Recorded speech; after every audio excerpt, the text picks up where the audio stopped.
O Banco Master tem envolvimento com a família Bolsonaro através de investigações de relações financeiras e possíveis irregularidades que levaram à liquidação do banco, enquanto o ministro Alexandre de Moraes está sob pressão devido a um grande contrato de seu escritório de advocacia, da esposa, Viviane Barsi de Moraes, com o Master e alegações de pressão sobre órgãos como o BC-IPF, o que gera crise de credibilidade. Sem que haja uma situação clara para Lula, além de ser um escândalo que afeta o cenário político. Ligação com o Banco Master e família Bolsonaro, PL. 1. Contrato da esposa de Moraes. O escritório de advocacia de Viviane Barsi de Moraes, esposa de Alexandre de Moraes, tinha um contrato milionário com o Banco Master, gerando questionamentos sobre conflito de interesses, especialmente após o colapso do banco. 2. Investigações e Operação Compliance Zero. O Banco Central liquidou o Master por fraudes e o caso levou à Operação Compliance Zero, com prisões e investigações sobre transações bilionárias e tentativas de venda ao BRB, envolvendo figuras ligadas ao banco e possíveis conexões políticas, incluindo o PL. Situação de Alexandre de Moraes. Pressão e crise no STF. A revelação do contrato da esposa com o Master e a discussão do caso com o Banco Central geraram acusações de parcialidade e pressão sobre Moraes, abalando a credibilidade do STF e levando a debates sobre um código de conduta. Situação de Lula. Impacto político. O escândalo do Banco Master afeta o cenário político, com críticas ao governo e ao STF, mas sem uma ligação direta comprovada de Lula com as fraudes, o que pode gerar desgaste para o governo, segundo o Globo. Em resumo, o Banco Master é um escândalo de fraude com repercussões políticas e institucionais, envolvendo o STF, o BC, o PL e figuras do mercado, e a situação de Lula se resume ao impacto político e à pressão sobre o judiciário, sem envolvimento direto comprovado nas fraudes do banco, de acordo com o. Sua voz vai sair. Essas porra é tudo bandido, tudo ladrão, acabou a ética, a moral, o caráter. Infelizmente, o Brasil tá lascado, o povo brasileiro tá lascado, mal pago e, infelizmente, pagando, né? Pagando pau para um monte de vagabundo, tanto da direita como da esquerda, que de fato só lasca o Brasil. Nós somos plebeus, serviçais, meros serviçais, apenas um número de CPF, né? Mais um número cada brasileiro. E aqueles que dizem que vão nos representar, né, nos poderes constituídos, como vereadores, prefeitos, deputados, governadores, senadores, são tudo aves de rapina que entram de geração a geração, os filhos dos políticos e tudo mais, né, que roubam e lesam a pátria. E os idiotas e palhaços de plantão fica apoiando um monte de canalha.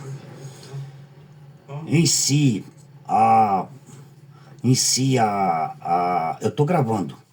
A corrupção, tudo que eu tô falando aqui tá sendo gravado.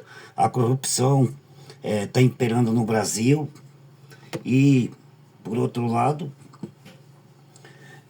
o povo, né, em si é corruptor, porque um país que a maior parte, principalmente do Nordeste, né, por uma questão de necessidade também, né, votam de gerações a gerações em políticos corruptos, né, entendeu?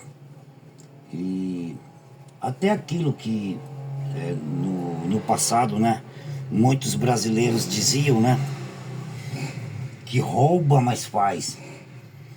E isso perdurou por muito tempo, esse tal de roubar mais faz, né? E hoje mudou, ficou um pouco diferente, mas continuou praticamente a mesma coisa, né? A pessoa vai lá e vota por R$ 100, vota por R$ 200. A maioria das câmaras de vereadores, né, e prefeituras no Brasil, os prefeitos, os vereadores, são tudo eleitos através da compra de voto, né? Não tem TSE, STF, né? Justiça Eleitoral, ninguém que puna, né? Tanto os políticos como os eleitores, né? Que votam por compra de voto. Não existe uma lei no Congresso Nacional, né? Na Constituição, que puna o eleitor que vendeu o voto, né? Por outro lado, é triste isso, né? Porque, no meu ver, uma pessoa que negocia um voto por R$ 100, R$ 200, né? Ou por qualquer propina, né? De compra, porque ali a pessoa está vendendo, né? Aquele voto, está vendendo a pátria, a nação, né? Está vendendo os próprios recursos deles, o dinheiro público, né? Dos impostos, para que aquele mau político que pagou R$ 100, R$ 200 no voto, amanhã esteja lá para administrar o dinheiro dele no executivo, os impostos, né?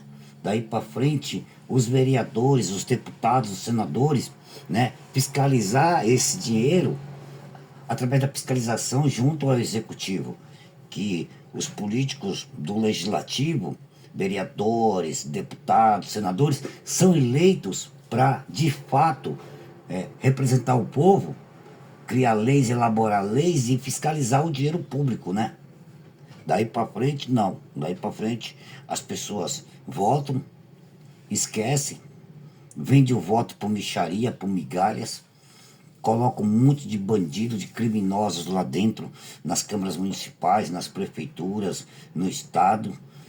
E essa galera do mal, que consegue se eleger através da compra de voto, eles pegam e desviam dinheiro público, se juntam com empresários para fazer licitações de obras, de empreiteiras corruptas. É por isso que hoje o Brasil está assim. Aí a pessoa não para olhar, né, a questão da infraestrutura, do transporte, um transporte de qualidade, uma saúde de qualidade, uma educação de qualidade, sendo que a saúde hoje está um caos no Brasil, a educação também está um caos, professores mal formados, né? A maioria tudo, né, ligado a questões partidárias, né? De grupos políticos e partidários, né? Pregando ideologias políticas nas escolas, né? Para os nossos filhos, né? Entendeu? Daí para frente você tem uma segurança péssima, segurança pública péssima, e por aí você tem uma saúde caótica, né? Você tem umas forças armadas, né? Umas forças armadas de melancias no poder, homens, né? Que eram para governar, ajudar a governar o país, ajudar na questão da segurança nacional da pátria, né? Tudo isso, né? Que estão vendidos. Você tem um Congresso Nacional que é uma porcaria, vendidos, tudo envolvido em corrupção, claro, devido ao povo que vota, né, errado, vota por interesse próprio, não pelo coletivo, por um projeto de uma nação, para uma construção de um país melhor, né? Vota por interesse. E aí fica esse país, né? A Deus dará. Corrupção e mais corrupção. Cada governo que entra é corrupção. E aí vai chegar uma hora que, né? Eu acredito que não vai virar uma Venezuela, mas vai continuar nesse país subdesenvolvido, terceiro mundo, de injustiça social, de pobreza, de miséria e de ignorância e analfabetismo político.